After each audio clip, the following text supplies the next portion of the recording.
Insomnie. Bonsoir à tous, bienvenue dans Insomnie. Alors on vit dans une époque compliquée où les gens sont chiants, désagréables et le pire du pire, fermés d'esprit. Et aujourd'hui est un jour spécial, c'est la première, donc forcément il y a un petit peu de stress. Quand on m'a dit tu as ton émission, j'ai répondu ça y est, c'est mon moment. Je vais pouvoir parler à la radio de sujets qui personnellement me tiennent éveillé jusqu'à tard dans la nuit. Alors je sais que pour l'instant ça fait très discours de mariage, j'en suis conscient, mais c'est important que vous compreniez, cette émission sera un rempart contre la fermeture d'esprit. Dans chaque émission, vous retrouverez des sujets différents, avec des gens qui n'ont rien à voir, le tout dans la joie, la bonne humeur. Alors c'est la première, comme j'ai pu le dire. Et pour cette première, j'ai décidé de prendre un sujet avec lequel je fais chier beaucoup de mes copains, mais qui moi me matrixe la gueule, hein, vraiment, je peux pas dire autrement. Le sujet, c'est la boxe thaï, et pour ça, je reçois pas n'importe qui, je reçois pas un tocard, je reçois le coach des coachs, un mec qui a gagné plus de titres que je me suis tapé de meufs dans ma vie, une encyclopédie de la boxe, une légende, celui qu'un magazine People pourrait appeler le coach des stars. Mesdames, messieurs, André Zetoun. Merci. André, Merci. comment ça va? Bah écoute, comme j'arrivais pas à dormir, je suis venu te voir. C'est vrai? C'est magnifique, on est dans le thème en plus. Ouais, grave. Franchement, je suis très content. Est-ce que t'es content d'être là? Grave. C'est la première fois? Ouais, comme ça, on évite de s'envoyer des messages à 2h du mat. On s'envoie que des messages. Alors, ouais, pour le contexte, on s'envoie beaucoup de messages. À un moment, très je tard. croyais que vous vouliez me pécho et tout, tu vois. Je me suis dit, tiens, à 2h du mat. C'était très tendancieux, hein, fallait qu'on fasse gaffe. Non, c'est très sympa. Bon, alors, au sommaire de cette émission, un entretien, on va parler de plein de choses, des jeux, de la musique, une chronique, et bien évidemment de la rigolade. Alors, André, je te présente, hein, même si je l'ai fait en off, Ouais. Raph qui s'habille très bien, comme tu peux le voir, Bonsoir. et qui m'accompagne sur tout ce que je fais, Ouais. et Sam, un ami, coach de boxe anglaise, et qui a eu le courage de me mettre au sport, hein, ce qui n'est pas non plus mince à faire. Donc, C'est vraiment pas facile. voilà, Ouais. c'était très compliqué. Donc bonsoir à tous. Alors au sommaire de cette émission, on a 50 minutes, ça va être très chargé, Ouais. on va y aller rapide, on va faire le truc très bien. On n'a qu'1 heure, donc ça va être chargé. Et au sommaire de cette émission, on va parler de pas mal de choses. Et ce qu'il faut savoir, c'est qu'on s'appelait, André, il y a 3 semaines, pour la première fois. C'est la première fois qu'on parlait. Donc déjà, j'ai rarement vu quelqu'un d'aussi gentil. Oh, c'est Non, gentil bon, de dire ça, ouais. C'est important de le préciser, c'est un monsieur très gentil. Donc vraiment, merci beaucoup. Merci à toi. Et est-ce que tu peux te présenter pour ceux qui ne te connaissent pas, pardon. Alors, je m'appelle Micheline. Non, je déconne. Mytho. Moi, je m'appelle André Zetoun. Ouais, Je viens d'avoir 59 ans. c'est beau. C'est beau. Ouais. Je viens d'avoir 59 ans. Je fais de la boxe depuis... je sais pas depuis quand je fais de la boxe, parce que quand j'étais petit, je faisais de la boxe aussi à la maison. Donc, Ah oui. parce que mon père était boxeur, mon grand frère était boxeur. En fait, je crois que j'ai toujours fait de la boxe. T'as baigné dedans. Depuis toujours. Ouais. Depuis toujours, je fais de la boxe. Et j'expliquais il n'y a pas très longtemps, je vais faire juste une petite parenthèse, j'ai fait un interview pour un magazine YouTube, mais à l'étranger. Ouais. En anglais, je disais que lorsque je boxe pas, je tombe malade. Ah ouais. Et ouais, mais c'est pas des conneries en fait. Je me rendais compte que dès que je vais en vacances trop longtemps, si je fais pas de boxe, je tombe malade. Mais c'est souvent comme ça avec les boxeurs. Je sais pas, c'est chelou quand même. Ouais, c'est chelou. En Bien. fait, je fais de la boxe depuis toujours. Et c'est un mode de vie. Je crois que c'est la plus belle meuf que j'ai jamais eue en fait. C'est beau, c'est très beau. Franchement, c'est très beau. En parlant de meuf, je vais faire une petite transition. La première fois qu'on s'est parlé, Ouais. je crois qu'on s'est appelé, il devait être minuit et demi. Non, plus. Ouais. Ouais, plus. Il était très tard, on a Non, dû tu m'as finir. envoyé des messages à minuit, 1h, Ouais. et après je t'ai dit, viens, on s'appelle, c'est mieux. Ouais. Et moi, je sais que je suis un grand insomniaque. Ouais. Je pense que Raph et Sam, ils sont plutôt jeunes, donc ils dorment pas non plus beaucoup la nuit. Oui, ça peut confirmer. Ça va, clairement. C'est quoi, toi? Parce que je sais que ça touche. Quand je t'ai dit la première fois que l'émission s'appelait Insomnie, ça t'a fait-il direct Ouais. et t'étais hyper content. C'est Ouais, quoi parce- ton rapport à la nuit? Bah, en fait, je vais pas te mentir, moi, j'aime pas le matin. C'est vrai? Moi, le matin, c'est fait pour dormir. Je suis d'accord. Hein. Moi, C'est- j'aime pas le matin, j'adore la nuit. Et je fais plein de trucs la nuit. D'abord parce que je finis tard les cours. Mhm, Je finis à 21h30 mes cours. Donc ensuite, je mange. mhm. Puis après, une fois que t'as mangé, t'as pas envie d'aller au lit. Non. T'as le seum d'aller au lit. Tu te Mhm. dis, attends, je sors de la salle, je mange. Et je fais plein de trucs. C'est vrai? Et en fait, tous mes amis, ils tournent autour de la boxe. Donc, on s'appelle tard. Mm. On s'envoie des messages tard. Je regarde des films tard. Je regarde des émissions tard. Je te raconte une petite anecdote. Vas-y. Ouais. Un jour, il y a quelques années en arrière, j'étais célibataire. Non, je préfère le préciser, parce que c'est important. c'est important. Toi-même, tu sais. Hein. Et petite dédicace à Keren, quand même. Ta femme? Oui, bon. Ouais. Oui, bon.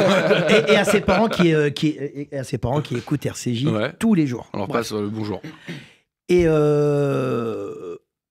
Et donc, à l'époque, je finissais encore plus tard. Je finissais à 22h30 mes cours. Les cours? Ouais. Ah, et après, les gens, ils prenaient la douche, je prenais la douche.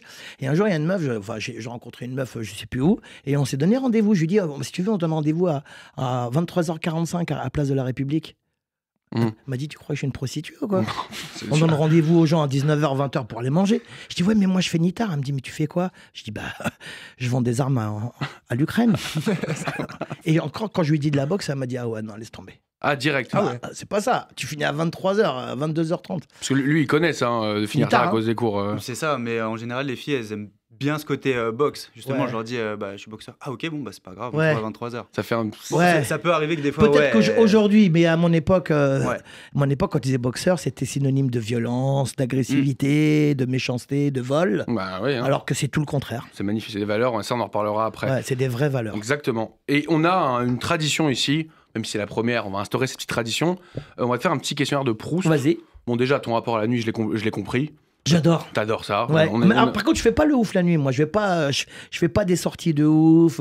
Je bois pas, je fume pas, je bois pas, je fume pas, je prends pas de drogue. Je suis vraiment très, très discipliné dans ma vie. Qu'est-ce que tu fais alors la nuit? Eh ben, je fais plein de trucs. J'écris, je regarde des émissions, j'adore ma chaîne préférée, c'est... On peut faire de la pub ou pas? Évidemment. YouTube. Je suis un YouTuber. J'adore YouTube parce que je regarde des concerts que j'ai pas pu aller voir. Je regarde des documentaires de ouf sur tout. Là, en ce moment, je regarde plein de trucs. Enfin, la nuit, j'adore faire ça. On est un peu pareil alors. Hein. Alors, mais par contre, je peux aller chez des amis et on fait la même chose. Mais à 1h, 2h du matin. On fait littéralement pareil. Hein, ouais, j'adore. Notre quotidien, c'est qu'on se retrouve à 23h30 minuit, on va jusqu'à 5h à mater des conneries. Ah, mais moi j'adore. Le matin, j'aime pas me lever. J'aime pas faire des cours le matin. J'aime pas qu'on me donne rendez-vous le matin.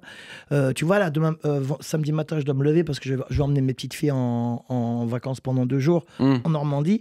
Le train, il est à 8h22. C'est chiant. Ah ouais. Hein. Bah, ça, c'est un truc un peu de lève-tard et de gens. En fait, et les gens comprennent pas. Parce que quand tu te couches tard, tu peux pas te lever à 8h. Enfin, c'est compliqué. Non. Et les gens, ils te jugent un peu. Il y a un côté un peu... feignasse un peu. Moi, je me lève à 8h, mais pour aller faire pipi, après, je retourne dormir. Tu vois, je fais Mais là, par exemple, moi, quand je me lève à 8h... Non, je vais me lever à 7h. Ça veut dire qu'à 23h, pour moi, ça sera déjà le lendemain. Ah, bah oui. Parce que je me suis levé trop de bonne heure. C'est horrible. Non, mais je suis d'accord. Pour le coup, la nuit, ça a une saveur différente. J'adore. Je suis d'accord. Je suis totalement d'accord. Et paradoxalement, il y a des gens qui ont peur de la nuit, mais moi, j'adore la nuit. Quand je voyage, grâce à la boxe, je voyage pas mal. Je me lève et je vais me promener dans les rues, dans les villes. Là, tu vois, je vais partir au Japon. Ouais. Je suis parti en Corée. Tu parlais de Corée. Je suis allé 7 fois en Corée. Je suis allé 5 fois au Japon. Je suis parti en Thaïlande, Laos, Cambodge, tout ça. Comme je dors pas, parce que tu es décalé, je me promène dans la rue et j'adore faire ça la nuit. Mais c'est là que tu vois en fait la vraie culture d'un pays. Quand tu te balades la nuit dans une ville, c'est là que tu vois vraiment comment ça se passe, comment les gens vivent vraiment. Ils sont plus lâchés. Il n'y a pas ce côté un peu touristique de la journée où les gens veulent t'attraper, etc. Les gens vivent vraiment la nuit. Et c'est là que tu découvres vraiment le cœur d'un pays. C'est en baladant la nuit. Et c'est vrai ce que tu dis parce que j'étais à Séoul juste avant le Covid. J'étais avec ma fille, Léna, la plus jeune. Et il n'y avait personne la nuit. À Séoul, la nuit, il ne se passe pas grand-chose. Et on était dans une grande avenue. Je dis à ma fille, filme-moi, je vais faire des mouvements techniques de boxe et tu me fais ça au ralenti. Et c'est comme si j'étais sur la place d'Opéra et je faisais des mouvements. Alors que la journée, c'est la guerre, il y a du monde. Et là, il y a une voiture qui s'est arrêtée. Il y a une meuf, elle est sortie. Elle nous a pris en photo. Et elle nous a dit « You are so cute ». Bah oui, non mais... ils nous aiment bien. Moi, je faisais des mouvements de ces genres comme ça et tout. Bon, je suis un peu ouf quand même. Oui. Ouais. Non, mais c'était 3h du mat. Moi, je fais un peu ça aussi la nuit. Donc, franchement, je ne sais pas commencer à juger. Vu que l'émission s'appelle Insomnie, bah, avec qui tu passerais une insomnie? En meuf? Ce que tu veux. Box, hors box. Si tu dis un mec, on va pas dire... non, tu dis ce que tu veux. Ah, mais les mecs, c'est mes potes. Oui, avec des potes. Avec qui tu passerais une insomnie? Une insomnie, Keren, elle me dit toujours la même chose. Elle me dit, mon cœur, j'en peux plus, là, je vais dormir, parce qu'elle est fatiguée. Et dès qu'elle s'en va, moi, je commence à... Comme les moldus, c'est là où après tu t'installes... ça y est, frère, je commence à allumer les trucs, le portable, il est là, là, c'est les transferts de ceci, transferts de cela. Tu sais que c'est ouf, on dirait qu'il y a un peu une seconde vie, la nuit. Il y a vraiment un truc où la journée... C'est un peu une vie de vampire. Genre, la journée, tu fais plein de choses. Les gens normaux, ils vont se coucher. Et là, c'est là que ça commence. Et moi, j'adore ça. Et je suis assez d'accord avec toi parce que, en fait, je vais pas te mentir. Moi, j'aime la nuit, mais en même temps, je la déteste. Parce que j'aimerais que ça passe vite. Oui. Tu vois, tu as ce côté-là, genre, j'ai plein de trucs à faire demain. Mais là, t'as la nuit qui te dit, bah frère, t'es obligé d'attendre. Hein. T'as pas le choix. Oui, t'aurais aimé le faire maintenant. Ouais, mais tu peux pas. Ouais, tu peux pas. Je suis d'accord. Et des fois, t'as des idées la nuit, tu te dis, oh, je vais faire ça. Ouais, mais je suis obligé d'attendre demain. C'est horrible. Ça, c'est horrible. C'est horrible. Et du coup, le lendemain, vu que t'as pas la même motif que la nuit, bah t'es fatigué. Non, c'est mort. C'est mort. T'as pas envie. T'es quelqu'un qui dort beaucoup ou enfin tu te couches tard et alors tu te réveilles à la boxe, il faut bien comprendre une chose. Un boxeur pour qu'il réussisse dans la vie, mais moi je suis coach. Je suis pas coach, hein, je déteste ce terme. Moi je suis professeur de boxe parce que d'abord je suis diplômé. Mais un boxeur s'il va loin dans la boxe, il faut qu'il apprenne à dormir. Tu vois, Mohamed Ali dormait entre 14 et 17 heures par jour. Ah ouais. T'es obligé parce que ton corps il a besoin de récupérer. Skarbowski, on en parlait là, je viens de faire une émission là. On en parlait, il venait s'entraîner en début d'après-midi avec moi. Ouais. Ensuite, tu rentres chez toi, il faisait une vraie sieste, une sieste d'1h30, et il revenait s'entraîner. Et ensuite, le soir, comme il était cramé, et ben, il dormait de nouveau. Mais pardon, tu trouves pas qu'il y a un truc où c'est limite une technique de bien savoir dormir? C'est vraiment, je trouve que c'est une capacité de savoir gérer son sommeil. Moi, j'arrive pas à faire des siestes en plein milieu de la journée, tu vois, de bien gérer son sommeil. Je trouve qu'il y a vraiment un truc, même chez les sportifs, où c'est vraiment important de savoir maîtriser. Mais t'es obligé. C'est ça. Parce que tu te reposes pas, ton corps, il te rappelle tout de suite à l'ordre. C'est quoi? Bah, c'est des blessures. Tu as des points de contracture aux cuisses, aux mollets, aux bras. Tu fais des fractures de fatigue et tout. Le repos est primordial et fondamental dans la boxe. Boxe, repos. Je te parle de quand tu veux faire de la compétition à haut niveau. Après, si tu veux boxer comme toi tu fais, par exemple, bon. Mais il faut se reposer parce que le corps, il a besoin de se reposer parce que la boxe, ça te demande énormément et d'efforts physiques et d'efforts moraux. Ouais, bah oui, c'est assez logique. Et c'est qui, du coup, la personne avec qui t'as pas envie de passer une insomnie? J'ai pas envie. T'as pas envie de passer une insomnie? La pire. La pire. S'il était vivant, mon rep. Pourquoi? Parce que il allumait la télévision, mais je te parle ça, il est décédé il y a 35 ans. J'étais obligé de regarder des films avec lui. C'est des films à minuit sur FR3. Ah ouais. Avec le mec qui disait ce soir, alors le film il est ceci. Et on regardait des films de Jean Gabin de 1914, 1918, c'est des trucs tout flingués où les mecs ils chantaient, ils roulaient les airs et tout. Et mon père me disait mais ça et tout. Et en fait, il comprenait pas la moitié des mots. Et j'étais obligé de me mater ça avec lui. Chiant. Mais pire, c'était une douleur intense. C'est vrai? Ah ouais. T'en gardes pas des bons souvenirs? Non, c'était de la merde. Mais c'est marrant parce que mon père, il a un peu le même souvenir que toi avec son père, sauf que lui, mon grand-père, du coup, il regardait que des séries B, genre les samouraïs contre les Romains, les samouraïs contre les guerriers insectes. Et genre, il se louait comme ça des piles de cassettes. De genre, non, il n'y avait pas de cassettes, nous. Ah, bah alors lui, c'était à l'époque des cassettes, du coup, il se louait des piles de cassettes comme ça. Et il allait, et mon père, il me disait, mais je regardais genre 2-3 à la suite, genre Spartacus contre le Jedi revenu de la planète Hutt, des trucs de ouf. Genre. Je suis fan, mais tout à l'heure, on a parlé en off, tous les 2-3. Moi, je suis fan de la comédie, des films comiques français. Ah, mais ça, on va en parler. On a toute une partie, on va essayer de... Non, mais tu sais que ça commence à partir des années... En fait, c'est une copie de la Cinecittà des films italiens, de Vittorio Gassman, de Alberto Sordi, tout ça. Les Français, ils ont copié là-dessus à partir des années 60-70. Et là, il y avait la nouvelle vague. Et pour contrecarrer la nouvelle vague, qui était très sérieuse, c'était chiant. Les gens, ils étaient anti-sème. Non, je déconne. Très chiant et tout. Et ben, il y a eu toute cette vague de films drôles que tu retrouves aujourd'hui. Tout à l'heure, tu m'as parlé d'un film extraordinaire. Attendez. Bon, vas-y, on va en parler. L'aventure, c'est l'aventure. On va en parler après. Il faut que je sois... non, mais les tontons flingueurs, déjà, rien que ça. Mais on va t'en parler. Attends. C'est drôle, Putain, parce que là, on peut en parler tout de suite. Mais c'est drôle, ce besoin qu'ont les marins de faire des phrases. Mais tu sais que hier, tu m'as envoyé ça en texto. Je croyais que t'étais un peu vénère, que je te demande si t'aimais bien les citations de films. Bon, on en reviendra après. On en reparlera après. C'est la base de la vie. T'es André aujourd'hui, une des plus grosses références, si ce n'est en France, quand on parle de boxe thaï. Si on connaît pas ton nom, c'est qu'on connaît pas la boxe thaï. Tu vois, que ce soit avec Skarbowski ou avec tous les gens que t'as pu coacher. Le banner, voilà, on en reparlera. Mais c'est vraiment, t'es une référence. C'est quoi pour toi la boxe thaï? C'est quoi ta définition de la boxe thaï? Si tu devais l'expliquer à des gens.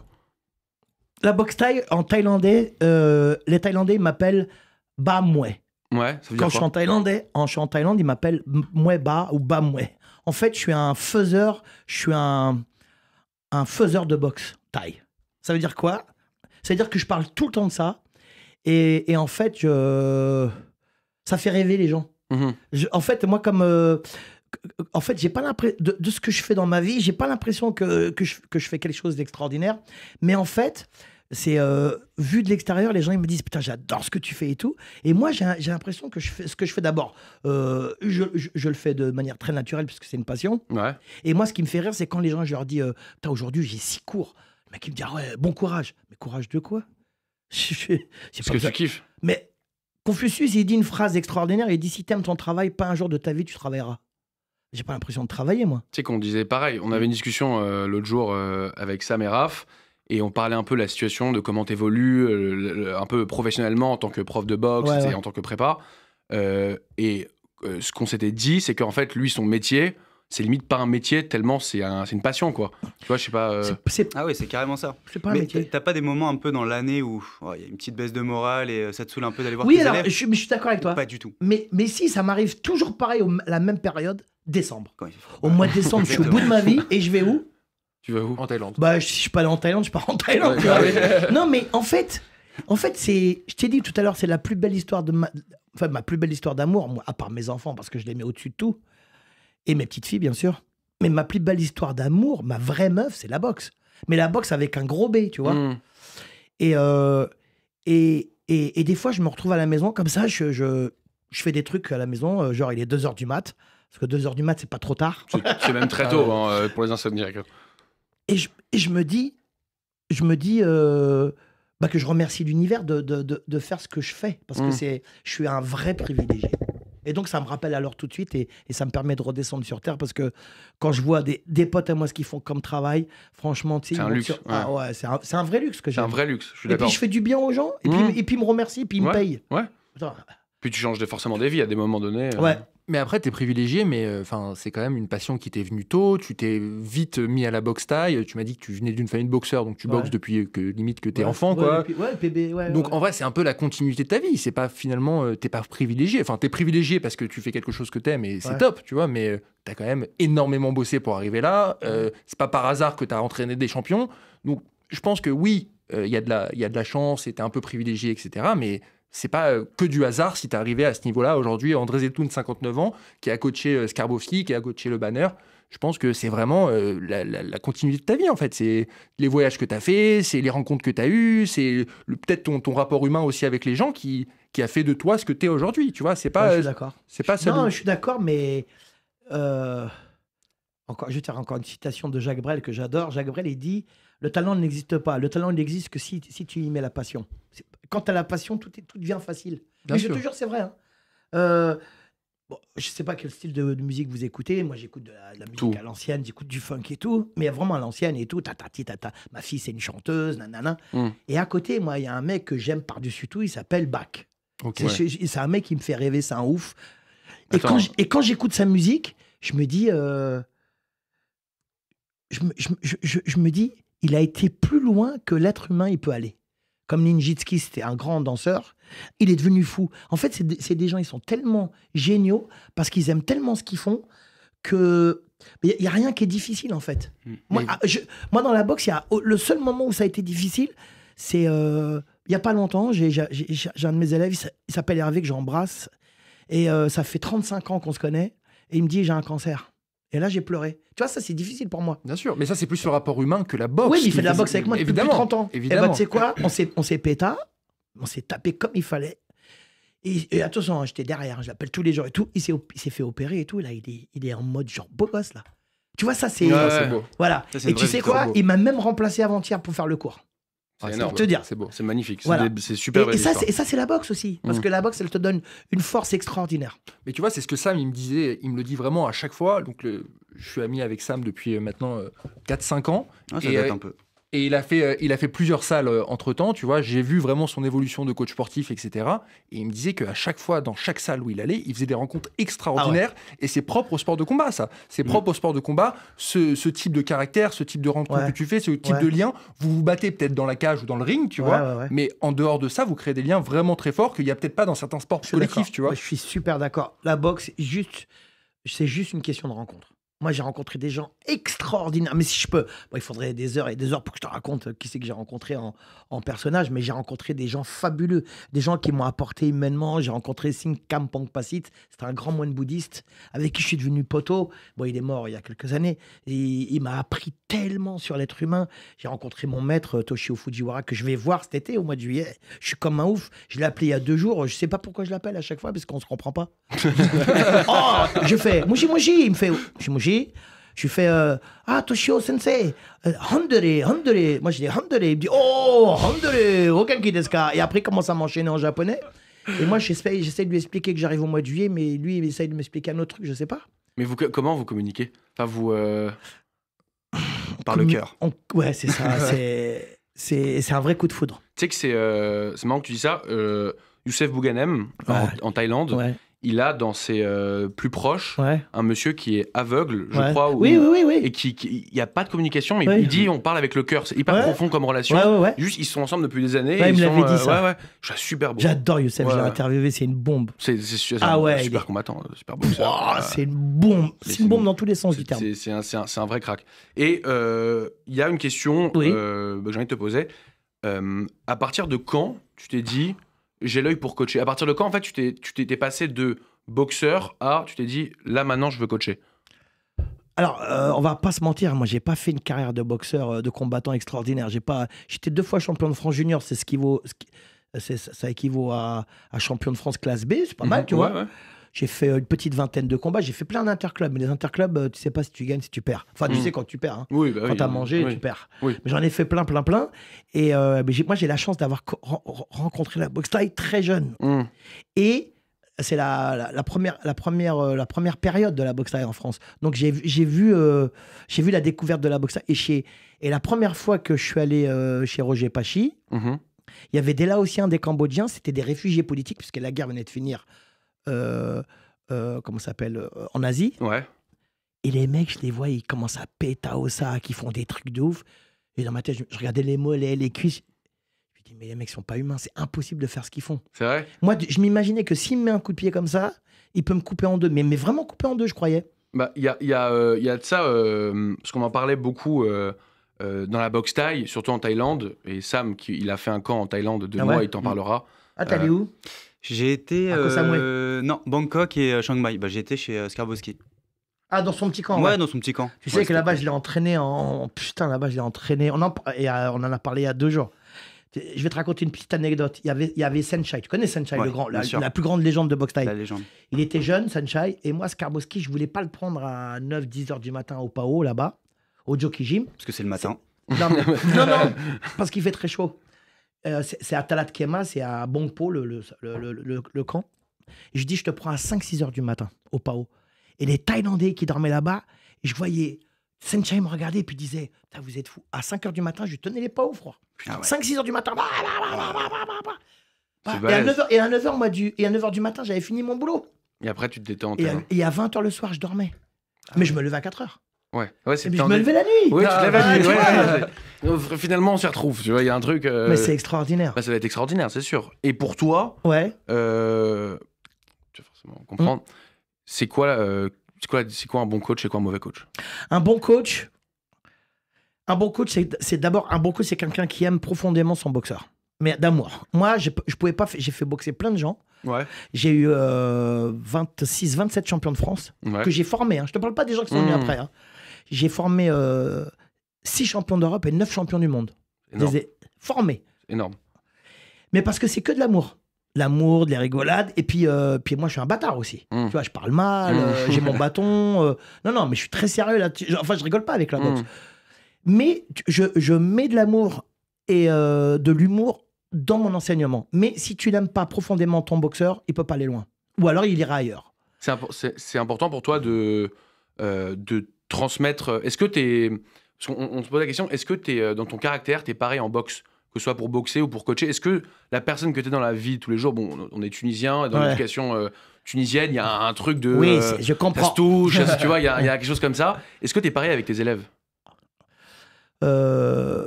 sois un peu plus précis dans la Est-ce question. que, dans le sens où est-ce que tu mets une distance avec tes élèves? Non, impossible. Ah, c'est ça. Il n'y a pas de distance, moi, t'es fou, c'est mes frérots. C'est vrai? Moi, mes élèves, je les embrasse. J'ai des enfants, ils ont 4 ans et demi, 5 ans, 6 ans. Ils arrivent, c'est que des hugs, des chibouks, tu vois. C'est impossible autrement. Je les embrasse. Ah non, je peux pas. Moi, c'est pas possible. Il faut de l'affect. Et quand tu mets de l'affect, tu donnes beaucoup de force à ton boxeur. Tu sais, il y a un proverbe qui dit un enfant, quand il grandit dans l'amour, il s'en sort toujours. C'est beau. Mais c'est la vérité. Moi, j'ai eu de l'amour, un amour inconditionnel de ma mère. C'était un amour plus qu'un amour. Je pourrais jamais lui remercier assez, tu vois. Jamais. Parce qu'elle nous a donné, à mes frères et moi, elle nous a donné un amour. Et moi, mon père nous a donné l'amour de la boxe. Voilà. Mais vraiment, tu vois. Et c'est des amours inconditionnels, la boxe. Ça te donne une force. Tu sais, moi, j'ai un élève, il n'y a pas très longtemps, il est venu me voir, il m'a dit « André, je voudrais te remercier. » Je lui ai dit ça me fait plaisir, tu vois. Je dis « Ah ouais, bah, quoi. » Je dis « C'est vrai que tu étais un peu chelou ces derniers temps, en fait. » En fait, il était en dépression, il a fait 2 tentatives de suicide. Ah ouais. Mais moi, j'ai pas vu ça. Bon, parce qu'il vient une ou 2 fois dans la semaine. Il dit « Je voudrais te remercier parce que avec ton humour, ta joie de vivre et la boxe, j'ai compris qu'en fait, j'existe, quoi. » C'est à travers ça la boxe existe. Ouais. C'est très beau. Et là, j'avais une autre question, mais d'abord, je veux parler de ça parce que c'est vraiment arrivé à Sam. Et Sam, au début aussi, quand il a commencé, il s'est beaucoup occupé d'enfants et d'enfants qui avaient un peu. Sam, ah oui, t'as fait des enfants, c'est chiant, mais. Il s'est beaucoup occupé d'enfants. C'est dur, hein. Et de très dur. Et de certains enfants qui n'avaient pas un physique facile, qui ne se sentaient pas en confiance, etc. Et qu'il a vraiment poussé, même certains de ses amis, qu'il a vraiment poussé et qu'il a vraiment aidé. Et je voulais qu'il parle de la différence qu'il y avait au début et de maintenant, en fait, comment la boxe et le sport en général les avaient sortis de ça. Mais la boxe, c'est particulier quand même. C'est vrai ou pas? C'est vrai, mais il y a beaucoup ce truc mental où, en dehors des qualités physiques, tu te sens mieux, tu peux courir, tu te sens plus à l'aise, etc. avec ton corps. Tu as vraiment une question de confiance en soi qui fait que tu es beaucoup plus à l'aise en général. Et je sais pas, il y a plus qu'une évolution juste physique à travers la boxe. Bien sûr, fatigue ton corps pour avoir l'esprit reposé. Exactement. Ça, j'adore. Toujours l'équilibre entre le corps et l'esprit. C'est très beau ce que vous dites. Et j'ai juste une deuxième question avant qu'on enchaîne. À quel moment tu t'es dit donc je vais devenir coach, pas boxeur, et est-ce que ça t'a pas dérangé un peu au départ de dire je suis peut-être limité en tant que boxeur, mais en transmission et en termes d'apprentissage et de ce que je peux donner aux gens, je peux plus apporter que moi en tant que combattant. Je suis super d'accord avec toi. En fait, j'ai fait une transition entre la compétition. J'ai pas été un grand compétiteur. J'étais un bon technicien. Une fois, j'ai même gagné le combat le plus technique de la soirée. Mais une fois, ça m'est arrivé, mais bon, c'était pas un gala de ouf. Et en fait, je me suis rendu compte que ce qui n'est pas transmis est mort. Si tu ne transmets pas, ça meurt. C'est très beau. Mais c'est la vérité. Quand tu ne transmets pas les choses. Moi, j'ai la chance aujourd'hui. J'ai vécu, quand j'étais petit, il y avait mes grands-parents. Je parle le tunisois. C'est pas mal. Et je parle l'hébreu couramment. Parce que ça m'a été transmis. Et si ça ne m'avait pas été transmis, j'aurais pas ça. Et je trouve que c'est un plus dans ta vie. Ça t'aide. Donc, ce que tu dis là, c'est vrai. J'ai pas été un grand combattant parce que j'étais un combattant lambda. Avec mes potes, je boxais bien. Tu vois, j'étais un bon petit boxeur. Mais en tant que transmetteur, c'est là que j'excelle le mieux. Bah oui. Mais c'est ça qui représente ton identité, ce que tu viens de dire, et je trouve ça c'est très important pour moi aussi. L'identité, la transmission, l'héritage. L'héritage, c'est un mot très très important. Mais c'est très important. Et que ça fasse partie de ton identité, ça résume et ça correspond avec tout ce que tu viens de dire depuis le début de cet univers de la boxe. Et encore une fois, je reviens sur ce que j'ai dit là il y a 5 minutes. T'es pas du tout quelqu'un qui te retrouve là privilégié, parce que c'est ton identité, parce que c'est ce que tu transmets. Oui, mais quand je regarde le taf, excuse-moi, je te coupais, quand je regarde le travail qu'il y a des gens qui font à côté, je parle pas je parle pas des hommes politiques, ils ont jamais porté une pelle ou un seau. Moi, tu sais, je suis serrurier de métier déjà à la base. Tu vois, bien sûr, j'étais un vrai serrurier, j'adorais ça. Mais j'étais serrurier, je portais la sacoche, ça faisait 20 kilos sur le côté. Tu montes 6 étages à l'époque, il n'y avait pas d'ascenseur. Tu vois, ça pour moi, c'est un vrai le vrai travail, c'est dès que tu fais des choses qui ont de la valeur ou pas, mais qui te font plaisir, mais qui te font chier en même temps. Moi, la boxe, à aucun moment, elle me fait chier. Comment tu peux... Moi, la boxe, elle ne me fait jamais chier. Parce que c'est comme... Enfin, je veux dire, c'est que de l'amour. Tu vois, je dis toujours, Je voulais t'emmener un t-shirt, je l'ai oublié. Je l'ai. Non, mais un autre t-shirt, je voulais t'emmener un t-shirt, il y a marqué « La boxe est une arme de bonheur ». C'est très beau. Ouais, c'est la vérité. C'est très beau. Parce qu'au final... c'est vrai. C'est vrai. Tu te sens mal, tu fais un peu de boxe, ça va mieux. 100%. Bah ça, je peux pas être plus d'accord que ça. Et bon, parce qu'on va, ça va très vite. Ouais, vas-y, tu peux aller. Moi, je suis chaud là. T'es chaud. On a fait un jeu. D'accord. Après, on va où On va où tu veux. Une petite soirée. On fait une petite soirée. On va aller au bowling.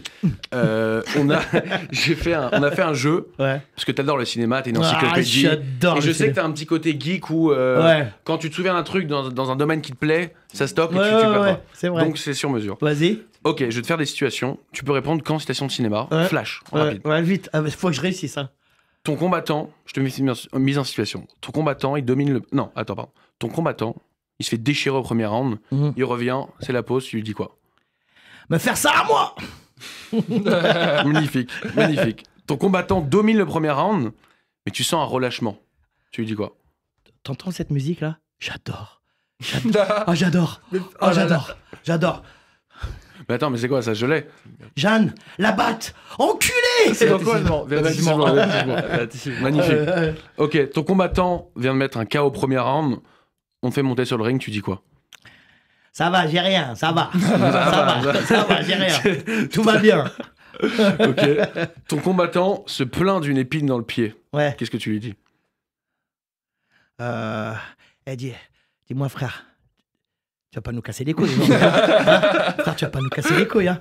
Parce que tu sais ce que t'es. T'es un enculé. Comment ça, un enculé? Bah, t'es un enculé de vendeur. Tout ce que t'es. Et ton combattant, il veut abandonner. Il la sent pas, il veut abandonner. Tu lui dis quoi? Ouais, non, là, je peux pas parce que le sushi, je le supporte pas trop, les sushis. Ça, c'est un petit clin d'œil pour ton père. Les sushis, là, je peux pas. Je pense que ça lui fera plaisir dans les parasites. Moi, j'avais arrête tes salam Alek Betoun pour ça. Ah ouais, pas mal. Ça, c'est très bien. Maintenant qu'on est un peu pressé par le temps, vas-y. Je peux pas te recevoir ici, ne pas te parler de ta carrière de coach, et à savoir ta relation avec Jean-Charles Skarbowski. Ouais. Comment ça s'est fait? J'ai lu dans beaucoup d'interviews que tu disais que c'était ta plus belle histoire d'amour. Ouais, c'est vrai. Je l'ai dit encore. Écoute, on a été interviewé parce que je te donne des news à chaque fois. On fait une émission et on a fait une émission sur Gong. Je fais de la pub parce qu'ils font. Toi, tu les adores. Je les adore. Et là, il y a, comment il s'appelle, Fred, qui me pose la question. Il me dit, avec Guillaume, il me dit, si c'était à refaire, tu referais avec la même personne, avec les mêmes galères, parce qu'il y en a eu des galères. Ouais, bah oui, j'imagine. Je dis, mais j'ai dit les yeux fermés. Mais je refais tout de suite. Mais oui, c'est ma plus belle histoire d'amour parce que c'est la seule personne qui m'a fait pleurer. C'est vrai? C'est le seul. Ouais, il m'a fait. Mais j'ai vraiment pleuré. Un jour, il a pris un KO à Bercy. Il boxe à Bercy, il est en train de gagner. Et à la 4e reprise ou à la 3e reprise, il se prend un high kick, un coup de pied circulaire à la mâchoire. Il tombe KO, l'arbitre il commence à le compter. Je cours, elle y est sur YouTube, hein, je cours, je pousse l'arbitre sur le côté, je le mets en PLS, je le vois et je sais, moi. Je sais qu'il a pris un KO phénoménal. Il a pris un KO, mais genre le KO rare et grave. Et là, je lui mets la main sur la nuque et comme ça. Et là, je pleure. Comme si c'était mon fils. Et là, mais je pleure en vrai, hein. Putain, mais allez chercher le médecin, l'enculé. Là. Et je commence à. Et là, j'ai vraiment pleuré. C'est un mec qui m'a toujours touché. Regarde, excuse-moi, tu coupé. T'as regardé Pot de boxeur ou pas? Non. Regarde Pot de boxeur, c'est un documentaire qui a été fait en 2001 sur lui et sur moi par un mec qui est extraordinaire qui s'appelle il s'appelle Steve Balestreri, pardon. Et il vient de gagner à Cannes l'année dernière au Festival de Cannes le prix du meilleur documentaire quand même. Magnifique. Et lui, il connaît rien à la boxe. Et regarde bien. Et tu vas voir, je pense que tu vas être pas mal touché parce que c'est très, très poignant. C'est une bête de André, je me posais la question, un chaos brutal, Ouais. comme tu disais, ça ressemble à quoi? Genre, à quel moment tu te dis, ok, là, on passe dans un autre chaos? C'est vrai qu'il y a le chaos, juste le petit ascenseur où tu descends et tu remontes, mais il y en a un autre qu'on connaît. Tu sais que celui-là, il est très, très, très grave, celui-là aussi, mais bien sûr. Un jour, moi, je m'entraîne avec un de mes élèves, il met un tout petit crochet gauche. Je suis jamais tombé, moi. J'ai déjà été sonné. Je m'entraîne avec lui, et il boxe bien, on a le même poids et tout, et heureusement qu'on a le même poids. Il met un crochet, je fais l'ascenseur. Bon, donc, je descends, je remonte. On s'entraîne à la salle. Tout va bien. Ouais. Tac, je repars, patati, patata. Et doucement avec le temps, au bout de 10, 15, 20 minutes, je commence à avoir des pertes de mémoire. Ah ouais. Ouais. Et au bout d'une demi-heure, 3/4 d'heure, je sais plus où je suis. Et là, je dis aux élèves de partir. Et en fait, j'appelle ma meuf à l'époque pour qu'elle vienne me chercher à la salle parce que je sais plus où je suis. Et je sais plus où j'habite. Okay. Ah ouais. Parce que tu as continué à faire des sparring Non, après parce que j'ai eu un vrai choc. dans la tête, un choc dangereux. Et elle est venue me chercher. Et après, j'ai mangé. J'ai appelé un pote à moi qui était médecin, Rafik, que j'embrasse. Rafik écoute votre émission quand même. Hein. C'est vrai? Ouais, bien sûr. On l'embrasse. Bien sûr. On lui fait un gros bisou à Rafik. Bah oui. Et qui écoute RCJ beaucoup. Et il m'a dit, il faut que tu manges et que tu bois beaucoup d'eau. Okay. Et en fait, j'ai fait un sale KO, mais un vrai sale KO. Ah ouais, c'est dur. Mais en fait, j'ai fait l'ascenseur, c'est tout. Le KO qui a pris Skarbowski, pour en revenir à ta question, il a pris un coup de tibia dans la mâchoire. Il n'a pas mangé pendant... Il a mangé à la paille pendant 1 mois. Ah ouais. Et en fait, il a pris un vrai KO. En fait, c'est comme si... le médecin, il m'avait dit, c'est comme s'il avait pris un accident de voiture. Ok. Et c'est très dangereux. Comment très dangereux. Comment tu peux devenir fou, tu peux mourir. Comment tu gères la défaite dans ces cas-là? Ce que j'allais dire. Alors, moi, je vais pas te mentir. Hein. Moi, il a vu que j'ai pleuré et tout. Il a pas vu. Ouais. Le médecin, il l'emmène, ça va mieux, il se relève et tout. Mais moi, je sais que ça va pas parce que je sais ce que c'est un KO. J'ai des élèves qui ont pris des KO sales, tu vois. Donc, on va dans les vestiaires. Je dis à Marc, qui est toujours le médecin de la fédération, il s'appelle Marc Guérin. Je dis, Marc, viens voir quand même dans les vestiaires et tout. Il me dit, envoie-le faire un scanner. Faut lui mettre beaucoup d'eau, beaucoup d'eau. Envoie-le faire. Et j'envoie faire un scanner. Bah, tu vois, grâce au ciel, il a rien. Mais il aurait pu devenir fou, par exemple. Ouais. Tu vois, un KO, c'est très mauvais pour la tête parce que ce sont des cellules qui se régénèrent jamais. Un KO, c'est ton cerveau, il n'a pas enregistré le coup qui est arrivé. Okay. C'est ça, un KO. Un KO, c'est ton cerveau, ta tête, elle n'a pas enregistré l'action qui vient d'arriver. Donc, qu'est-ce qu'elle fait? Elle te met en off pour te protéger. Elle te met en off pour protéger. Mais pendant qu'elle te met en off pour protéger, c'est ce qui se passe dans ta tête. Tu as les cellules, ils font clic, clic, clic, clic. Ils s'éteignent. Ah ouais, en fait, ils meurent. C'est très mauvais. Les coups dans la tête, faut pas. La boxe thaï, boxe anglaise, kickboxing, toutes les boxes, faut le dire au public, c'est violent. Et c'est dangereux. Mais c'est dans tous les sports, ça. On voit beaucoup plus le phénomène des commotions arriver dans tous les sports. Tu vois, sûr, rugby. Au basket, au foot, au rugby, au football américain, c'est un non-dit qui est quand même très important dans le sport. La santé mentale, pas la santé mentale comme en pensent les sportifs, mais plus les dégâts que peuvent faire le sport sur le cerveau. C'est pour ça qu'il faut être bien suivi. Il faut avoir des bons profs, un bon entourage. Et toi, du coup, à ta salle, tu demandes à tes élèves de mettre un casque? Non. Non, ok. Parce que chez moi, c'est interdit de taper. Ok. Pas de celui qui veut taper en général, c'est qu'il veut montrer sa bite. C'est ce que ça veut dire, ça. Ça veut dire qu'il a besoin de prouver quelque chose. Ouais. Et moi, j'explique toujours à mes élèves, il faut pas que tu te sers de ton partenaire ou ton adversaire. Il faut que tu t'en serves pour t'aider, pas pour le détruire. Et c'est comme ça que tu vas progresser dans la boxe. Ton adversaire, il est là pour te montrer qui tu es. En fait, c'est une espèce de miroir de toi-même. Et il est en train de te montrer tes faiblesses et tes qualités. Si tu t'en sers à mauvais escient, tu deviendras un boxeur dégueulasse. C'est ça, on en parlait justement, des sparring, des combats, c'est vraiment quelque chose de réel. Je fais pas, moi. En Thaïlande, il n'y a pas. Oui, c'est super. Skarbowski, là, tu parles, excuse-moi. Hein, Skarbowski, je lui disais, il m'a dit, ouais, je suis resté 6 ans au Jockey Gym, j'ai dû faire 3 sparring, 4 sparring en 6 ans. Ouais, tu fais pas de sparring. Le sparring, tu le fais sur le ring. Tu boxes régulièrement. Bah oui. À la salle, t'apprends. Qu'est-ce que c'est une salle d'entraînement? Il y a le mot entraînement. Tu t'entraînes à être meilleur. Tu t'entraînes pas à être con. C'est vrai. Oui, bien sûr. Oui, c'est pour et moi, les élèves, moi, je les fais tourner beaucoup à la salle. Pas de protège tibia, moi. Coquille, bien sûr. Protège dents. Pas de protège tibia. Non, tu sais pourquoi? Parce que quand il n'y a pas de protège tibia, tu sais ce qui se passe? Tu as envie de taper fort, mais tu tapes pas fort. Ah, oui. Parce que tu sais que tu vas te faire mal. Ah oui, forcément. Et, juste pour conclure ton truc, un mec qui tape fort, il va te blesser. Toi, tu vas être blessé. Tu vas arrêter de t'entraîner pendant 2-3 semaines. Lui va continuer à boxer. Donc, il t'a puni. Pourquoi il te punit? Ouais. C'est dégueulasse de punir. Voilà. Ouais, bah oui. Bon, on l'a dit, hein, t'es aujourd'hui une légende de la boxe thaï. Attends, j'aime bien le rappeler. Et t'as coaché. Attends, excuse-moi. On va faire en post-prod, on va faire des petits ambiances. Spéciale dédicace pour son père. Hein. Franchement, ça lui fera plaisir. C'est devenu, pour le coup, c'est devenu une vraie vanne qu'on fait tout le temps. À chaque fois qu'on a un peu un achievement, un truc qu'on réussit, etc. On a. Mais tu sais que je le faisais, moi, à l'époque. Tu sais que je le faisais dans les années 2000, je te jure, à cause de ton père. Ça devient un toc.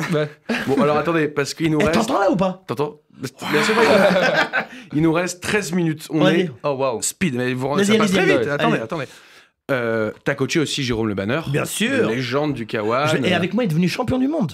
C'est ça. Champion du monde en direct sur Canal+. Et moi, avant de te poser la question sur tout l'aspect, bon, déjà, comment tu prépares tes combats, il y a aussi un truc que je voulais absolument te demander, c'est que est-ce que tu as été au Japon avec lui? Bien sûr, je suis allé j'ai fait les K1 là-bas, mais c'est extraordinaire. Est-ce que c'était... moi, on m'a parlé de la notoriété de Alain Delon en Asie, parce qu'en Asie, ils ont tendance à sacraliser un peu les célébrités. C'était comment avec Jérôme Le Banner? Mais tu peux même pas imaginer. Alors, Jérôme Le Banner, il avait son fan club. Ouais. Et un segundo, tu sais ce que c'est un segundo en japonais? C'est moi. Segundo, c'est l'entraîneur. Et ils ont beaucoup de respect pour l'entraîneur. Parce qu'en fait, au Japon, ils ont beaucoup de respect pour les maîtres. Ouais. Parce que t'es celui qui transmet. Mais moi, j'avais un fan club. Mais le fan club de Le Banner, mais tu peux même pas y croire dans la rue. On marchait. Et je disais, vas-y, stop. Ils s'arrêtent. Et eux, ils s'arrêtent. Ils sont à 10 mètres derrière 20 mètres. On va à gauche, ils vont à gauche. On va à droite. Il y a ce côté très respectueux au Japon où jamais ils vont dépasser la limite. C'est le pays des arts martiaux. C'est magnifique. Ils ont tellement d'amour et de respect pour ce que tu fais. C'est extraordinaire. Et le K1, c'est la plus belle compétition de tous les temps. Franchement, moi, on m'a dit, de ce que j'ai entendu, c'est que même au niveau UFC et tout, c'était vraiment... Écoute, on a fait le Tokyo Dome. Moi, j'ai fait le Osaka Dome. Tokyo Dome, c'est 76 230 personnes. Énorme. Blindées. C'est énorme. C'était sold out. Et à un moment, ils appellent Jérôme Le Banner. Et moi, je suis à côté comme ça. Et ils font Segundo, c'est tout. J'allais mourir. Tu l'as le petit accent tonique japonais un peu. Bah oui, bien sûr. Tu l'as, hein. Bah oui, parce que tout le temps, tu vois.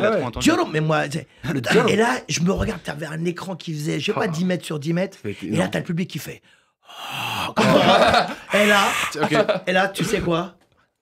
La chair de poule. Mais tu sais que je fais ça moi aussi. Quoi? Des fois quand je suis seul tout et que je veux me chauffer, je mets des ambiances de stade. Et ça me fait la chair de poule, je suis comme un ouf. J'adore. Ça me chauffe de ouf. C'est magnifique. Et on a fait un truc plus gros avec Oscar Bosquet quand même. On a fait l'anniversaire du roi, celui de 99. Oui. Je t'en avais parlé ou pas? Non, j'avais vu dans une des vidéos. À Sannamlang Garden, ça veut dire les jardins de Sannamlang, ça veut dire les jardins du roi, mais c'est immense, ça fait 3-4 arrondissements de Paris.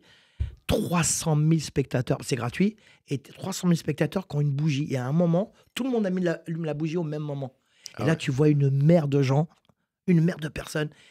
Et là, tu te dis, frère, c'est magnifique. Je peux mourir. Magnifique. Non, mais sérieux, tu te dis, qu'est-ce qu'il y a plus haut que ça? Rien. Magnifique.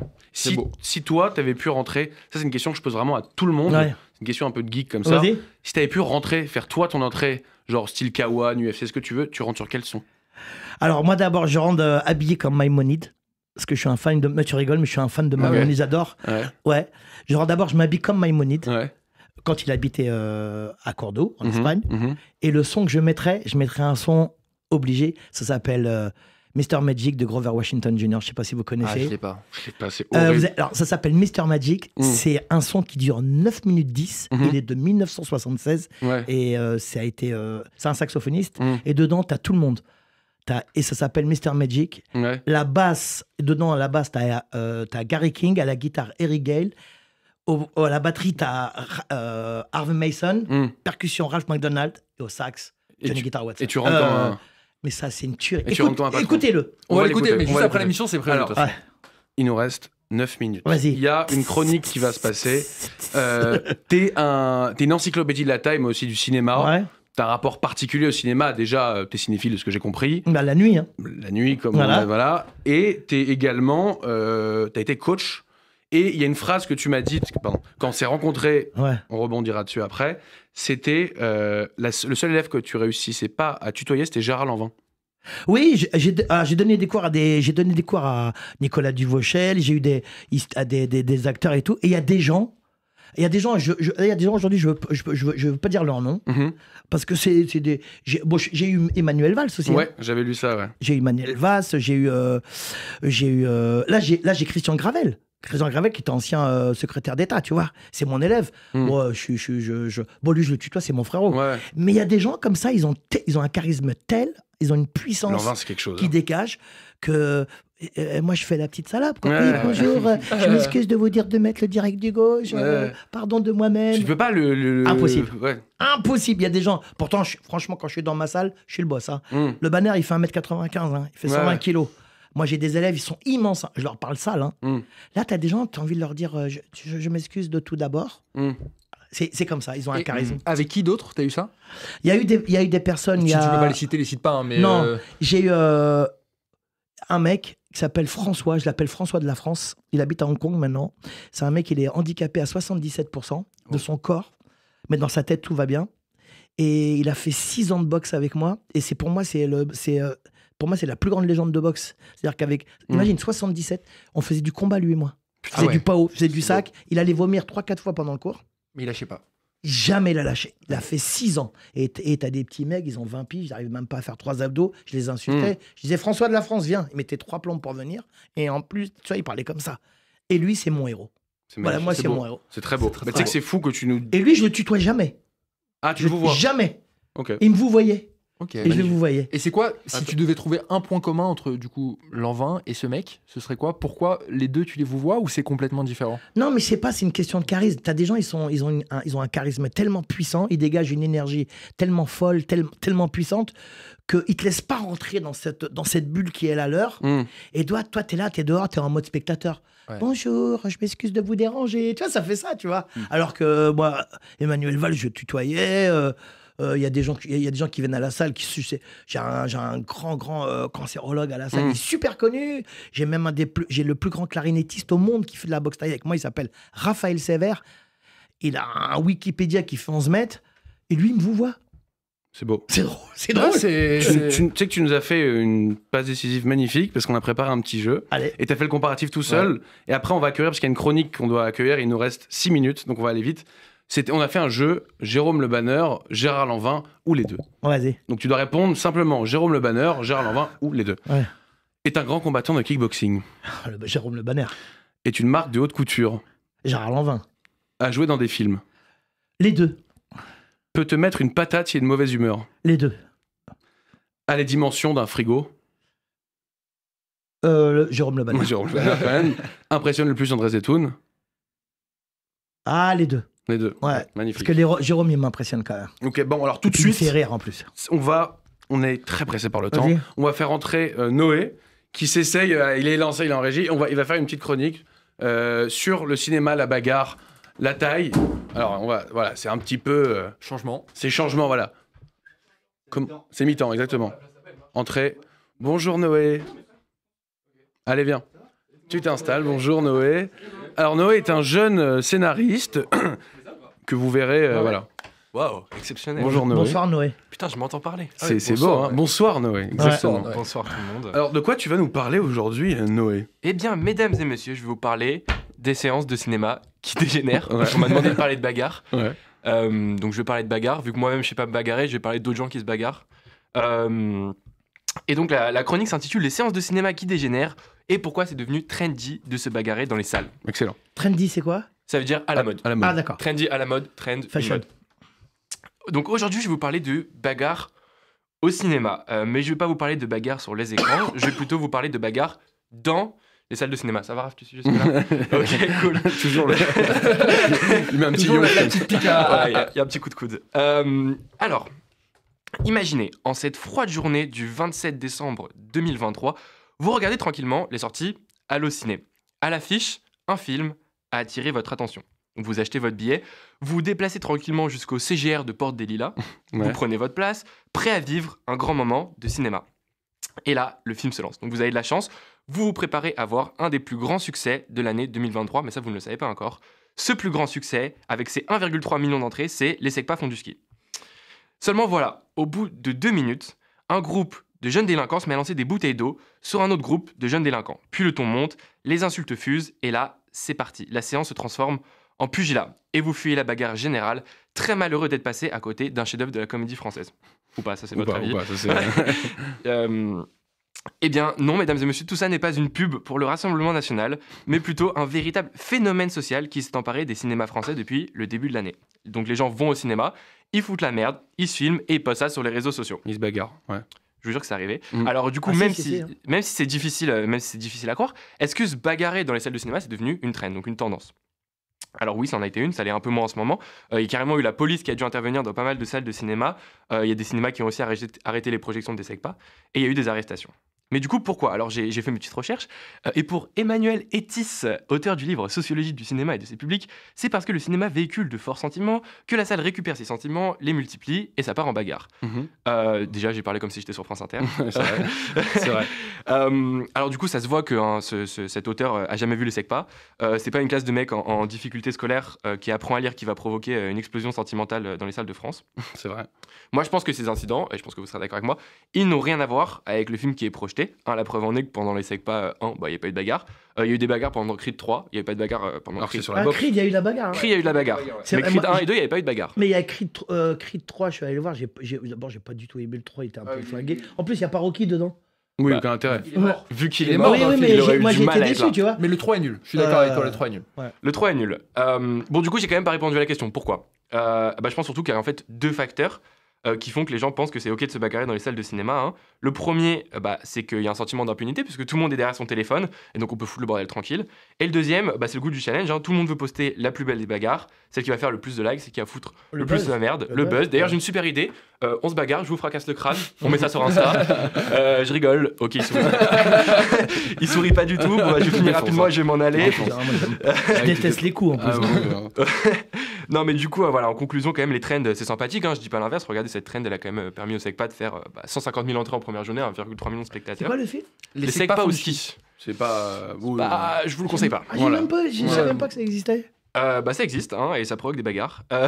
Mais donc, dans une ère où quand même on s'amuse à transiger de à peu près tout pour faire des trends, ça serait vraiment dommage de ruiner un peu le seul endroit quand même où on peut encore s'asseoir en silence, loin de son téléphone et profiter d'un film. Magnifique. Merci Noé. Bravo Noé. Merci Noé, c'était la petite interlude chronique. Wow. Alors il nous reste... En plus, c'est un joli prénom, Noé. C'est un très beau prénom. Il nous reste 1 minute 10. Ouais. Donc André, j'aurais adoré revenir sur le fait que tu aies joué dans la haine. Oui, c'est vrai. Ouais, t'as joué dans la haine. Ouais, je suis l'arbitre du combat. Est-ce que tu arrives à en parler en 20 secondes ? Écoute, c'était au gymnase Japy, c'est un endroit mythique à Paris dans le 11e. Et il y a, comment il s'appelle Mathieu Kassovitz. Mathieu Kassovitz, il est venu. Il nous a proposé de faire un truc de boxe dedans. On m'a dit, tiens, toi, tu vas faire l'arbitre et tout. Mais moi, à aucun moment dans ma tête, je me suis dit, tiens, ça va être un film mythique, tu vois. Donc, je fais l'arbitre et tout ça, patati patata. Le film, il sort. Je vais voir le film. J'adore le film, mais je me vois pas. J'ai un peu le seum. Et je regarde 1h07. Je vois, c'est moi qui arbitre et tout. Et je savais pas que ça allait devenir un film mythique que j'adore. C'est magnifique. Pour les amateurs de cinéma, c'est magnifique. André, il nous reste 30 secondes. Oui. C'est quoi tes actus, l'instant promo ? Voilà, déjà, merci parce qu'André m'a offert un super t-shirt. Ouais. Il est magnifique, voilà, Team Zetoun, ton petit moment promo.